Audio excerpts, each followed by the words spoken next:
Adams Oshomole said, "There's no room for military takeover in Nigeria. My people, Nigeria is in trouble. Our politicians are very, very difficult to deal with." Oshomole really prepared to come and defend Tinubu and his party, APC. As Nigerians are calling for change, you need to hear what this man said. Though Ayo and Rufai do not give him breathing space. Now let us look at this interview. Do not forget to share your opinion in the comment section. What's your take on the state of the nation? There is no room for military takeover of government in Nigeria.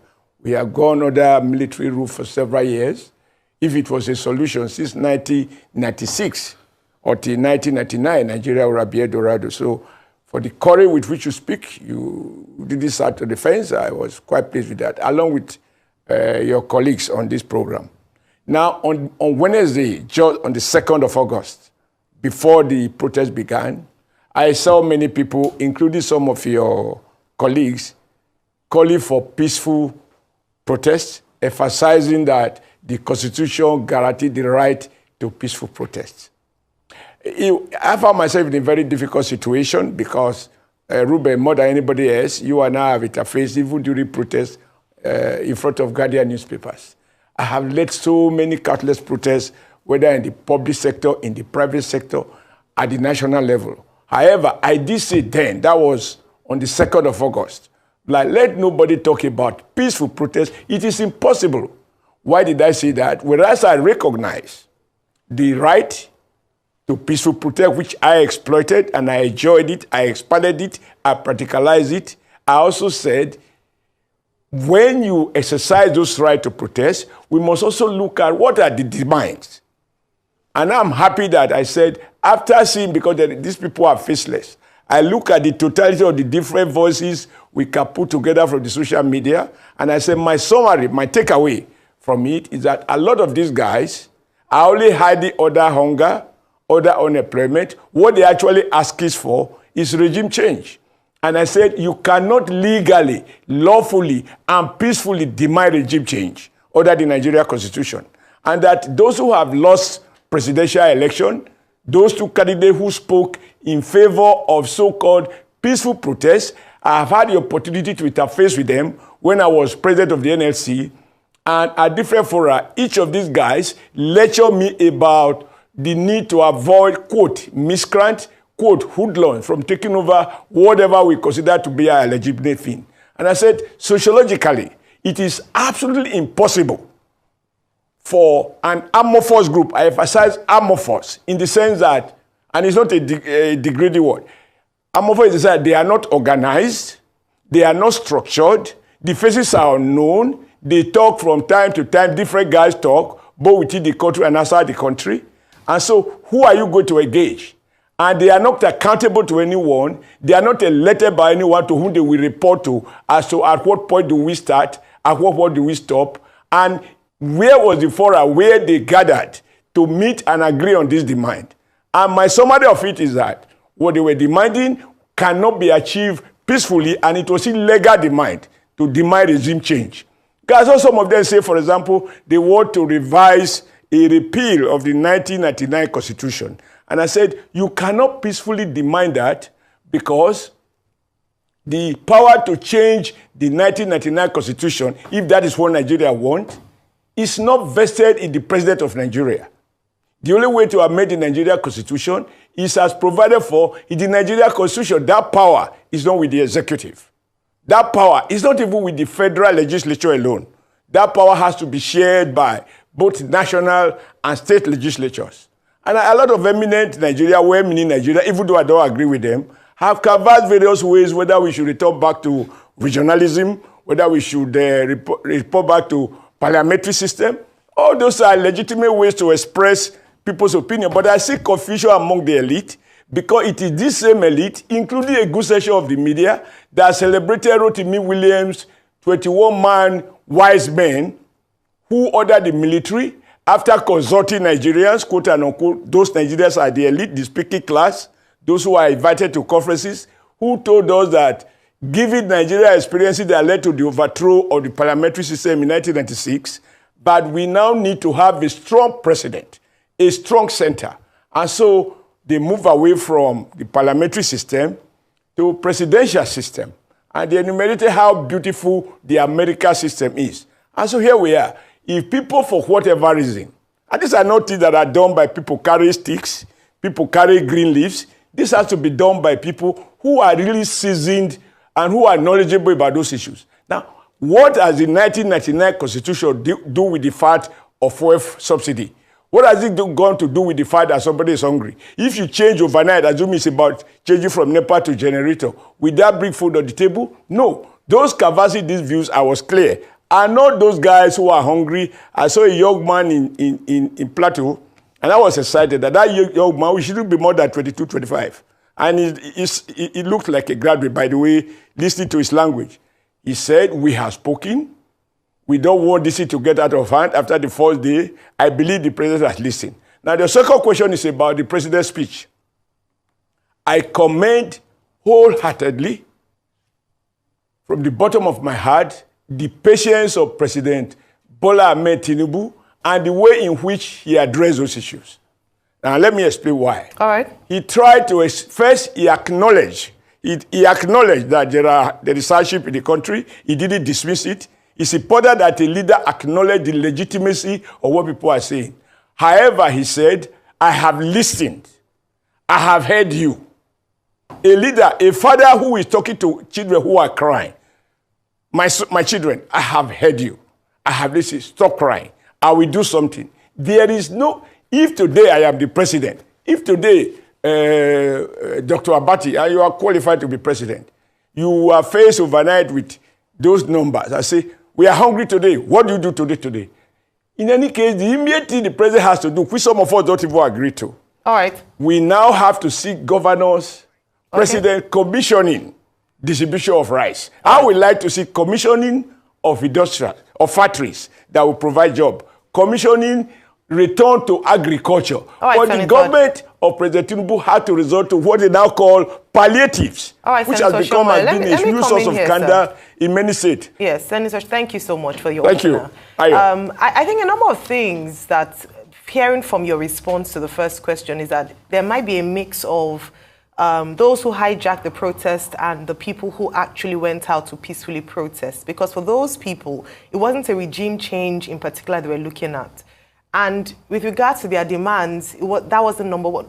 Hunger featured prominently on the list of what people wanted the president to tackle. In fact, in some cases, it was called the hunger protests. So that didn't have a conversation around regime change. Cost of living crisis, insecurity were issues that were raised with regards to why people were going out to protest. So saying that it was just particularly about ending a regime is not factual, it's not accurate. Then with regards to who are those who were the leaders, if you look at Occupy Nigeria, who were the leaders of Occupy Nigeria? There are similarities here because there were many figures whose faces were, in front of that protest, but not many people who came out to say that they're the ones who were in charge of fronting or consulted with the people to come out with demands. The people had a shared challenge and shared purpose, and they came out to protest, which was the same thing that happened. And so coming back to what you said, as a comrade yourself who exploited the opportunity and the constitutional provision for peaceful protests, it's interesting to hear you now say that what they were saying was, people shouldn't have come out for an end of regime. That wasn't really the thing. Because, Senator Oshomole, are Nigerians hungry? The level of poverty, has it increased since Occupy Nigeria protests, where our situation is not worse now than they were then? Do you think people are justified to come out to peacefully protest, not to necessarily remove the government of the day, but to express themselves and to have their voices heard? Ayo, thank you very much. I watch you every day, and I have the opportunity to engage with you today.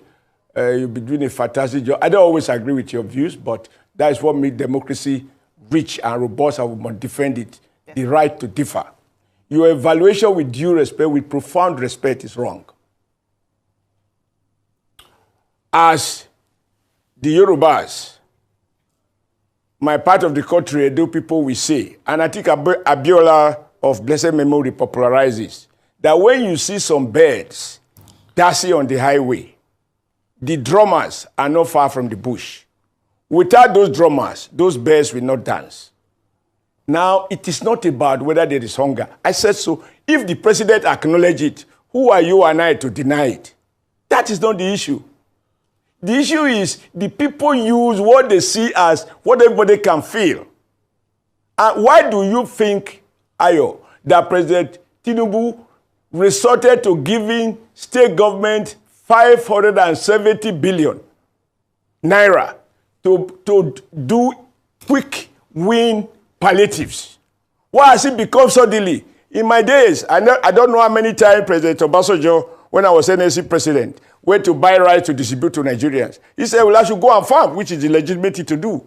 But this government, realizing the pains and so on, has had to resort to these measures in the short run. In the long run, it has to be that we produce what we eat and we eat what we produce. But this cannot be decreed by 10 days protesters. The president has spoken. Why I said it is not legitimate, and I have no question about that. At no time in my protest history did I demand that there should be regime change. If I see politicians try to hijack by their comments and so on, I was always quick to say, look, we are not here to change the policymaker. We are here to, excuse me, Ayo, you have to harass me. Yes, I just wanted to, the problem. Because that's the question I asked you. Who asked? They are faceless. And I said, understand me. No. The point, my summary, you didn't take note of it. And I want to repeat it again. Please go ahead. When you have an amorphous group, unknown faces, now you refer to Occupy Nigeria. I saw people like a pastor who had contested for vice president with Pastor Bakare. He respected pastor in Lagos. I can't remember his name readily now. Pastor Tunde Bakare. Bakare.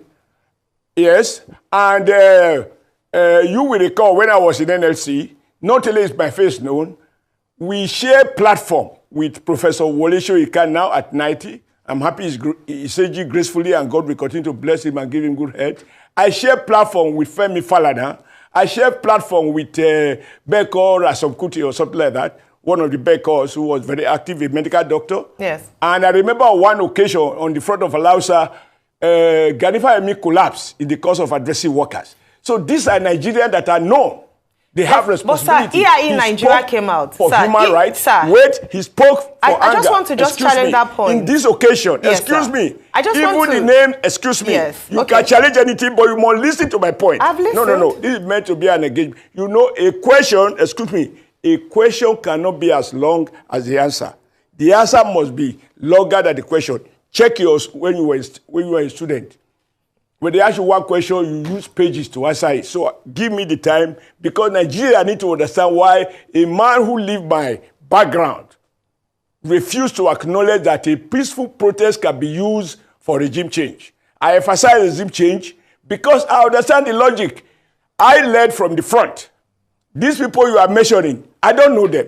If I don't know them... You don't know EIE Nigeria? I don't know their faces. And I am happy that, listen, excuse me? You don't know EIE Nigeria? Take it back, Nigeria? Now, it was a take back Nigeria. I said, who has occupied Nigeria? In fact, this was the one that suggests that people wanted regime change. When they say, we want to reclaim Nigeria. I said, is Nigeria currently under foreign authority? Is Tinubu not a Nigerian? The Southwest he come from, is it not part of Nigeria? Who is that guy? Who are those groups who wants to reclaim Nigeria for Nigeria?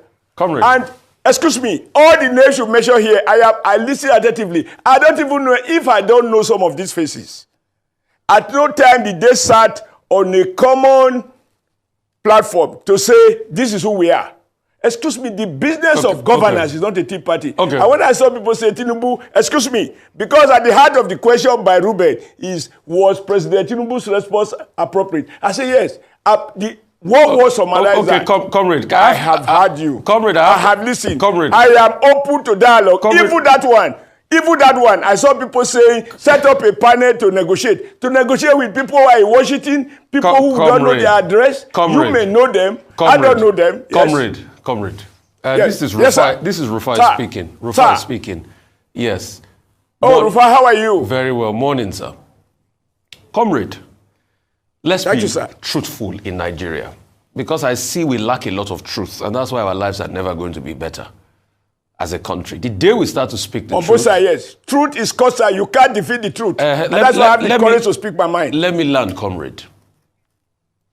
You are saying today that when you people went out for Occupy Nigeria in 2012, the word occupy, you are blaming... I wasn't part of it. No, hang on a minute. I'm saying when all these well-meaning Nigerians, including the current president and affiliation with the political party, the APC, went out then protesting against subsidy, you are saying that the word occupy Nigeria doesn't mean to take over Nigeria. You are saying they didn't probably threaten regime change and all of that. Comrade, the truth has to be said that the group that organized this protest is not faceless, except you choose to say you don't know them. You are saying you don't know Deji Adeyanju. You are saying you don't know Yemi Adamolem, which are people that have been frontline, civil society activists in this country. These are people that also made input in other protests. They are a valid group. So let's set that side apart first. Let's set apart that side. The second one, you said the president, when he gave his speech, it was a good speech. A lot of Nigerians say no. If you read that speech, apart from the conciliatory part of, yes, I'm sorry about the fact that people died, which a lot of people blame the president, because if he had come out to speak on time, that protest might not have even held in the first place. But he left it until after people died to come and speak, which was an abdication of responsibility. He now went ahead to rehash promises that we already know. Let me give you empirical facts this morning. As at 2022, Timi Silva's target was to get over 5 million CNG cars on the road. President Tinubu promised 1 million CNGs. That's even a backward walk from Timi Silva's promise.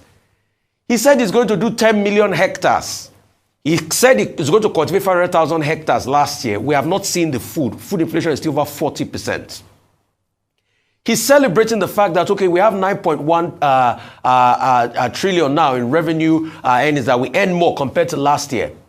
But don't forget also the fact you politicians come out to tell us how broke government is. In fact, the deficit is also increasing.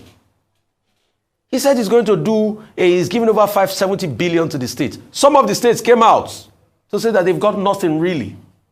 We said we are sharing palliative. People can't feel the impact. So a lot of people say it was just another campaign rhetoric, empty on promises and less on impact. How you said that speech was okay.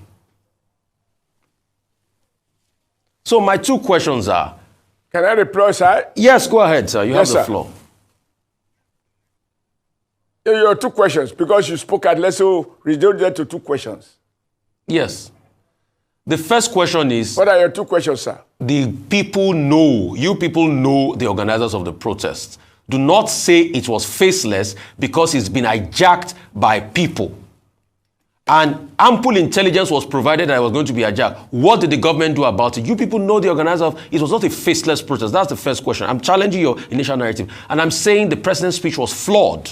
And I've given you empirical facts. Excuse me, my dear friend Rufai, I hope to see you in the very near future so we can have a tea after this session. And we dance again. You are entitled to your evaluation.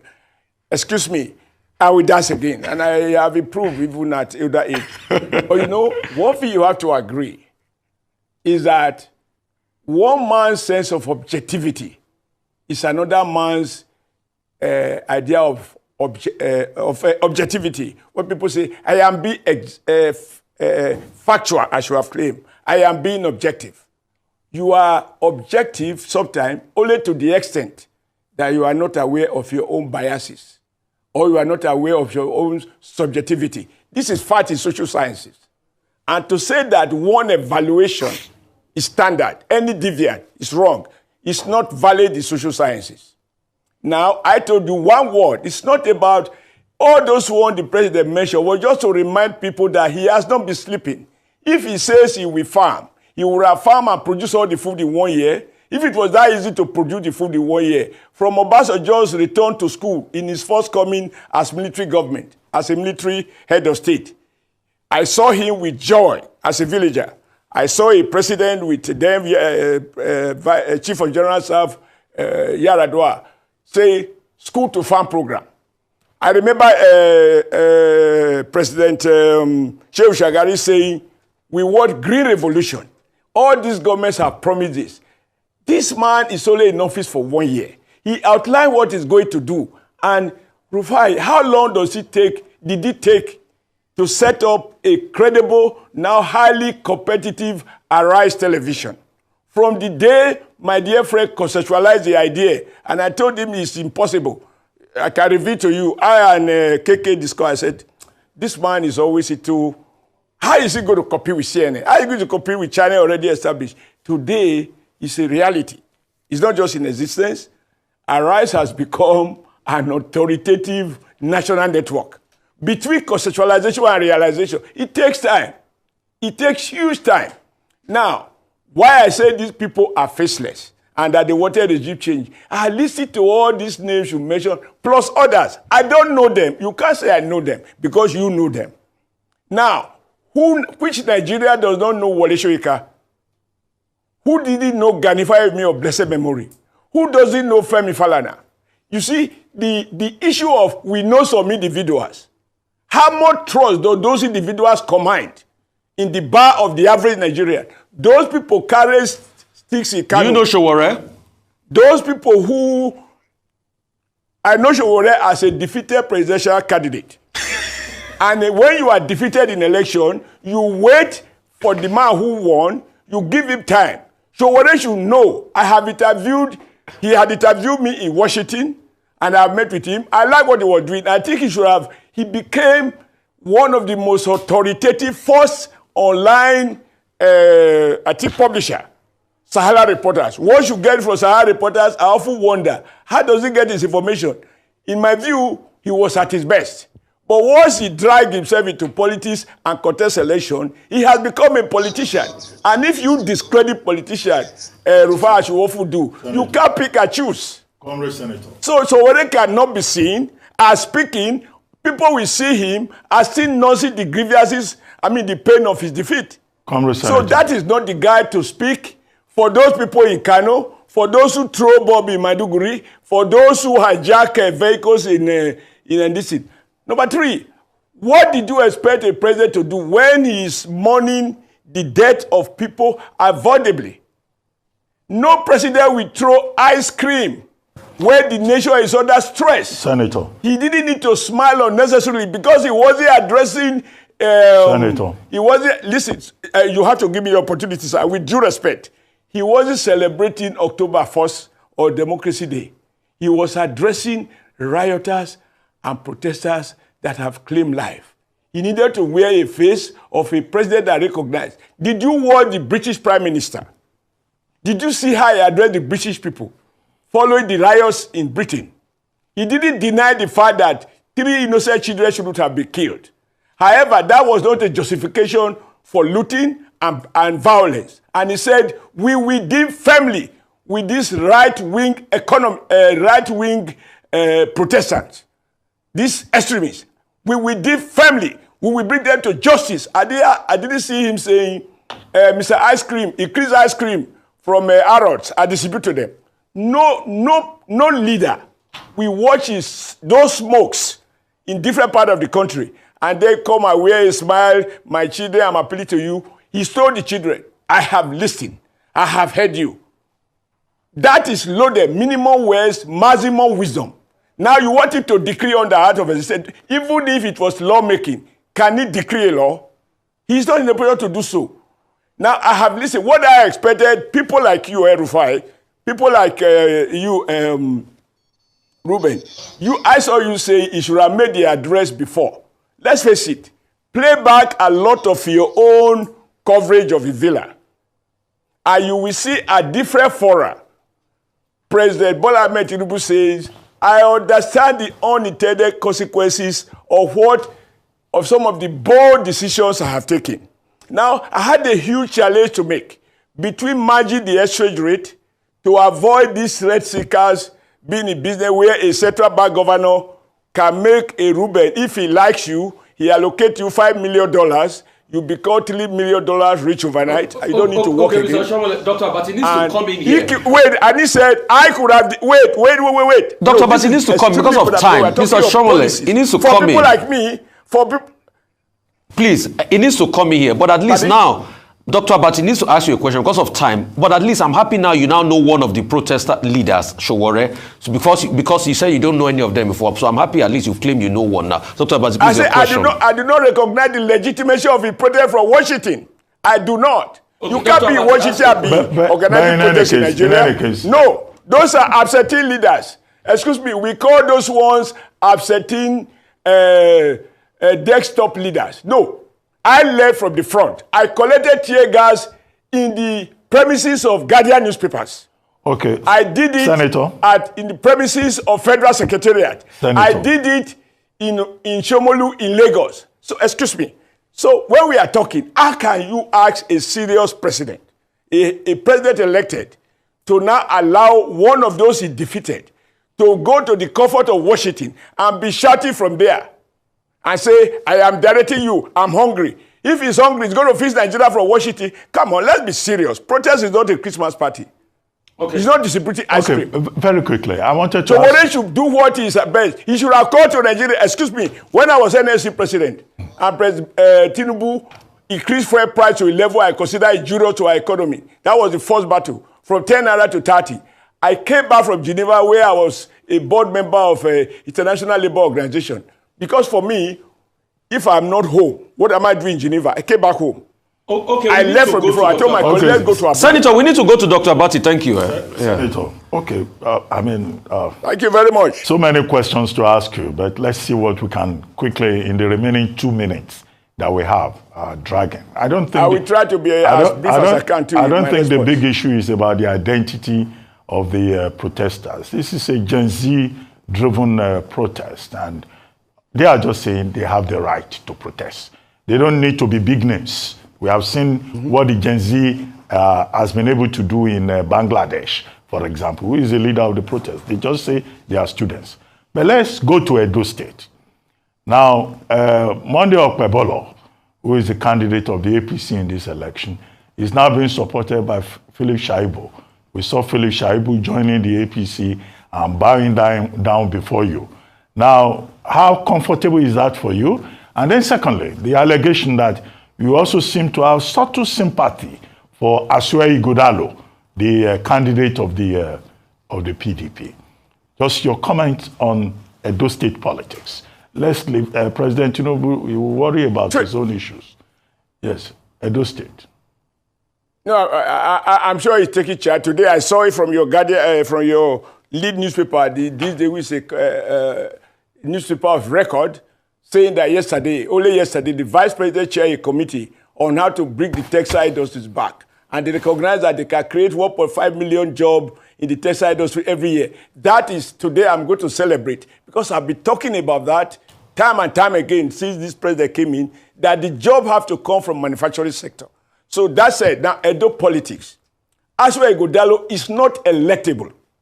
Right now, he fraudulently, according to the Federal High Court, manipulated and disobeyed the constitution of the PDP. He violated the electoral law and the electoral act, and that the primary that produced him was done in clear breach of the law and constitution. So as we speak, he's not a candidate. Number two, Asuai Ighodalo cannot even speak the language of people of Ewohimi, where my late wife come from. Asuai Ighodalo is not electable. Nigeria don't want double-breasted consultant transaction expert with one hand in the pocket. They have never been identified. He said he was chairman of Alagodaro. What was the achievement of Alagodaro? Other than spending billions of naira in consultancy. He is not electable. He does not understand the people. He doesn't know Edo State. He can't speak the language of his own village. Even the day he went to announce himself, he carried an interpreter to speak to his own villagers. When he finished, he went to Benin. He didn't sleep in his village because local people, in his view, are all witches and wizards, typical of some segment of the elite. A man like that can't govern. How can I, my dear friend Ruben, you know I can never sit on the fence. Asuai is not electable. I cannot support him to do what? As well is a worse version. All the people say they are technocrat. Let them remain in consultancy and do some transaction, whether they are lawful or unlawful. He managed a bank that is in business with Edo State. We have to investigate how much he has made it in consultancy between Edo State government and his own private company, including where he chairs some bank, whether he was the chairman or not. Mr. Oshomole, please fact check yourself as regards the court judgment. You talked about the court judgment. Fact check yourself. I think yes, appeal court has reversed. Abuja yes, actually upheld his judgment. So fact check yourself, Senator. I think it's important to put truth out there. The court it's not the Federal High Court. No, you are not correct. You are not current. You are not current. Okay. What was before the Court of Appeal? There are several cases, right? One has to do with the one filed by Philip Shaibu. That one, the court said, Philip Shaibu has no jurisdiction because he did not participate in the former convention without going into the merit. Even yesterday, the issue of whether or not he forged his his registration card with INEC. INEC has said the card he paraded was not issued by them. Senator in their portal. Excuse me. What ruling were you referring to then? Because we need to ensure that it's facts we're speaking. What ruling did you refer to? The one that says he forged or he's not the candidate? Yeah. He has gone on appeal. What ruling is that? When that declaration was made, he said, excuse me, I don't know, I didn't come here to discuss so that, I know that as of today, Aswe is fine. Wait. I'm not going to bother myself about this appeal. All right. What is important? What is important is this. What is important is this. Don't let us waste time on this thing. If he thinks he did have a case, he shouldn't have filed appeal. He filed appeal with the Court of Appeal yesterday or this means we have certified true copy signed by the judge. He has the right of appeal, but he knows that the ultimate, he lost that, he exercised the right and the Court of Appeal rejected it. They are now headed to Supreme Court. And pray for him because we don't want shortcut. We want to defeat him so that he understands that the Edo people are wiser now. Senator. Last side they use ethnicity, they use all kind of thing. This are the kind. Now let me go to the issue of Shaibu. Because you asked me two questions. I with respect, allow me to answer the issue of Shaibu. Now you say you saw Shaibu kneel down before me in public. I didn't ask him to kneel down. He said he's a prodigal son, and that is biblical. Who am I to stop him? Now a father must have a large heart. We have welcomed him back into the APC family. It is not about whether he disrespected me. He did things that I will never have approved of, and I spoke so in another channel. I'm not going to repeat it today. So I am not going to now get myself detained by the fact that one of my children misbehaved. I have forgiven him. I have forgiven him, and I hope he has also learned his lesson. But you don't throw everything away. If I don't forgive him, I cannot ask God to forgive me. I am a Catholic. One of the prayers I say every day, including this morning, is that, Father, forgive me my trespasses as I forgive those who trespass against me. The Lord's Prayer. In the Catholic doctrine, you are not entitled to seek forgiveness if you yourself, you are not capable of forgiving those who wrong you. Okay, so I have forgiven him. And somebody asked me, can I trust his future loyalty? I said, that's a matter of time. For now, forgiveness is the name of the game. And I have forgiven. Okay. And I hope we will never do so, whether in our party or any other party. That's right. On that note, thank you very much, Comrade Senator Adams Oshomole. For watching. Bye.